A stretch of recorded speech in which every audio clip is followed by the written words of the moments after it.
विशाळगड अतिक्रमणाच्या मुद्द्यावरून हिंसाचार झाला होता। यावरून आता कोल्हापुरातील वातावरण तापलंय। उपमुख्यमंत्री अजित पवार यांनी विशाळगडावर हिंसक वळण लागलेल्या भागाला भेट दिली। यावेळी नुकसानीची पाहणी करत त्यांनी ग्रामस्थांच्या व्यथा समजून घेतल्या। चर्चेतून तोडगा निघाला असता असं त्यांनी म्हटलंय। तिकडे कोल्हापुरात या हिंसाचाराच्या विरोधात सद्भावना रॅली काढण्यात आली। छत्रपती शाहू महाराज समाधीस्थळ ते शिवाजी महाराज पुतळ्यापर्यंत ते रॅलीत होते। या रॅलीमध्ये मोठ्या संख्येने नागरिक सहभागी झाले। कोल्हापूर अशांत राहावं हा विरोधकांचा डाव आहे असा आरोप यावेळी शाहू महाराजांनी केला।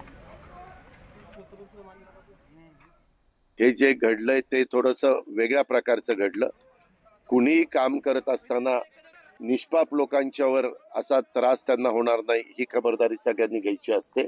काही निष्पाप लोकांच्या गाड्या तोडलेल्या आहेत, मोटरसायकली फोडलेल्या आहेत, स्कूटर फोडलेले आहेत, घराच्या काचा फोडलेल्या आहेत, दरवाजे तोडलेले आहेत।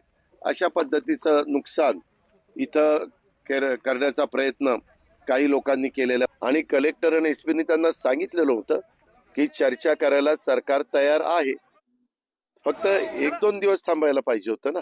दुसऱ्यांदा सद्भावना रॅली काढण्याचा हा प्रसंग इथं कोल्हापुरात आलाय। हा याला नको होता पण तो आलाय आणि याच्यावरूनच आपल्याला लक्षात येतंय की इथलं वातावरण जे समतेचं वातावरण आहे, सगळ्यांना एकत्र ठेवण्याचं वातावरण आहे, हे मुद्दामून बिघडवायचा प्रयत्न निश्चित चालू आहे।